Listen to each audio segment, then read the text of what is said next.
people, you may well have seen this analogy before, you might not have, but I'll go through it very quickly, really.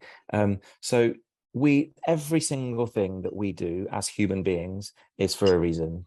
We don't do things for no reason at all. That's just not how we're wired generally. So everything that we do communicates something. So either to ourselves or maybe to others as well. So the reason why there's an iceberg on your screen is because the main point here is that what you can see above the water level and what you tend to see if you were on the sea is only a very tiny part of the iceberg. You can see that the biggest part of the iceberg is actually below the water level.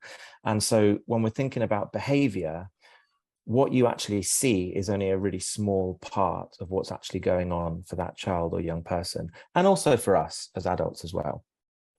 So, for example, when I'm driving and someone cuts me up and I might shout some expletives at them, what I'm really saying is something like, that really scared me because I thought we were going to crash, or I'm really angry because of what just happened, or maybe a mixture of the two. And I suppose what else might have been under that iceberg, or that in that big part of that iceberg, is what the other things that might have happened to me that morning. You know, I left home late because I woke up late and I was stressed, and there's so much going on that when I shout that expletive, which I would never do in reality, obviously, but when I shout that expletive, no one knows about everything else that happened. And I suppose that's something that I really want to sort of to highlight.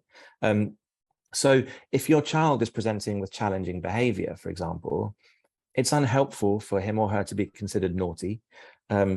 Your child is engaging with those behaviors for a reason, and there's a communication there that we need to figure out. And this is where anxiety often comes in, and we'll go into that in a bit more detail later. If we're often not able to share, if we as adults are often not able to share the true meaning behind our communication, as hopefully well-adjusted adults, then how can we expect teenagers to? And I guess that's where I'm coming from with this presentation. Often what we see is a response to anxiety. And so in conversations with school staff, if you've already been able to be a bit of a detective and try to figure out what might be going on for your child, it can help to make school staff aware and can steer the conversation from being a defensive stance to more of a supportive one. Because instead of justifying or apologizing for your child's behavior, you can all sort of consider together how you might be able to support your child if, for example, they're anxious or whatever that difficulty might be. Whatever the reason behind the behavior, that's sort of what needs to be further explored, rather than punishing the child for their behavior, because that's just a response to something that they're feeling.